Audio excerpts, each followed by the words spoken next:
Coach, what do you think of your squad going into spring? Well, I think we're way ahead of where we were last spring, but we should be. But we've made a lot of progress this offseason. So pleased with where we've come, but at the same time, we got so far to go. But the attitude and the commitment and the work ethic, we're ahead of where we were last year. So did the walkthroughs instead of the 7-on-7s and things, benefit you guys a lot more than?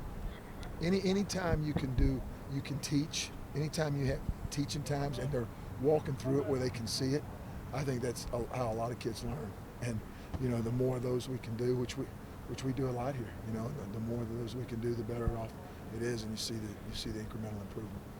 Ted, you guys spoke so often last fall about the importance of having it up here so you can play basketball on the field. How much does another year with some of these guys in the system, and as you said, all that time help? Okay, how many years have you been doing your job?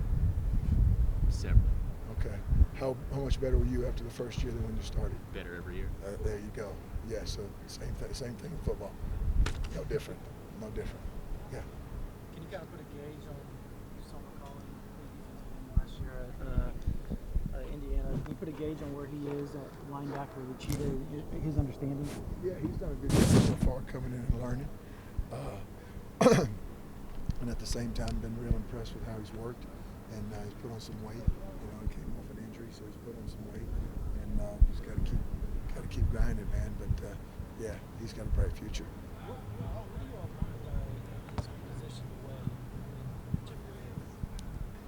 It depends on how fast they are. If they can be 240 and be fast, I'm all for that.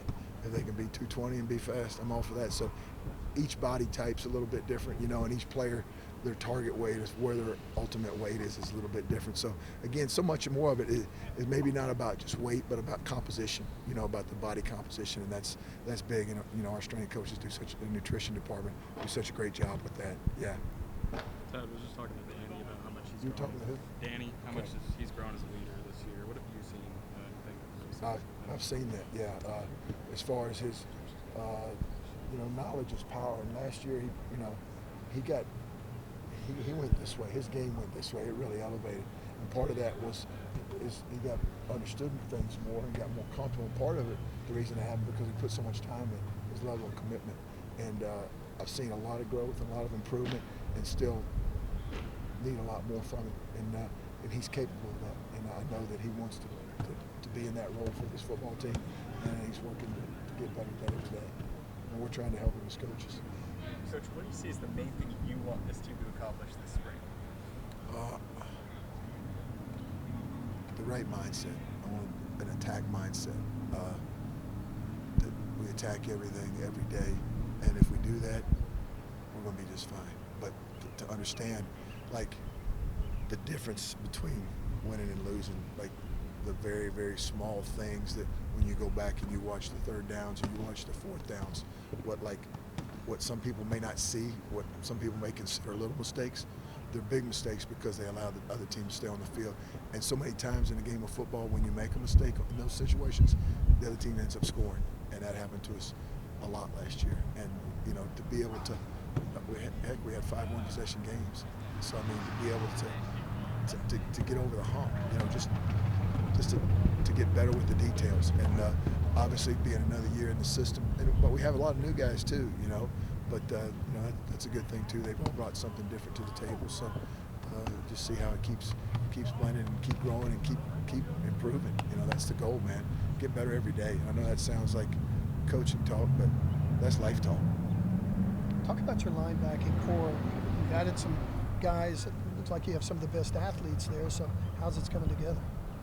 Well, after one day, as coaches, sometimes we see the mistakes, but I thought it was a good first day. But as far as developing like Jaron Cannick, heck, last year was his first year of playing defense, and he did it at Oklahoma in the Big 12. So, his off-season development and growth, you've seen that a lot. And, guys like, we talked about Danny, but, Kobe McKenzie and Kip Lewis and, Justin Harrington and those guys. So to have more depth, because with more competition, it brings out the best in everybody. So every rep is like gold out there, and you can't waste them. How big is it to have a guy like Danny who had to play when he was younger and go through all those experiences to teach some of these young guys who might have to step up this year? It's real because he went through it. He, like you said, he played as a young guy. I mean, he played on almost 1,000 snaps last year, and that's a lot. But at the same time, this year he's going to be so much better off because of it. And now, when those other guys are going through the mud, and everybody goes through the mud, but when they're going through the deep mud, he can say, hey, I've been there. This is what it's going to look like if you'll just keep doing this, this, and this.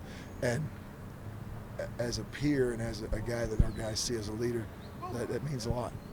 Yeah. Coach, what have your initial impressions of Phil been since he arrived? Phil absolutely loves the game of football. He's come in, and it's obviously it's going really fast for him right now, but that's to be expected, But as far as the way he's approached it, he's had a very mature approach, and just got to work on being a college linebacker at the University of Oklahoma. Can you describe what's a typical development for an assistant coach? The coaching staff, how you guys evaluate the transfer, help Brent make decisions? What your feedback might be, film study, or maybe recruiting kid? Yeah, well, you're right. He's the ultimate decision maker, obviously, but we all have opinions, and everybody's opinion is listened to, and whether, like you said, you knew a kid in high school and hey, this kid would fit our program, or what, maybe that kid wouldn't fit our program from an off the field type situation, and then the film kind of talks for itself, and then you talk to other coaches that you might know on the places that some of these guys are coming from and get their opinion, and again, it all adds up to a bunch of information, and Coach Venables makes a decision on what to do. Constant stream of communication between the assistants and the head coach. Yeah. You guys kind of make a decision and present it to them. No, we present our opinions and then say, hey, this is what we think should happen, and then he says, yeah, I agree, or no, that's not what I want to do. Haven't really gotten your assessment of how you did in the transfer portal. After the first day, I think we did okay, but we haven't seen the full effects of the transfer portal because there were some guys out there not practicing. So but you know what?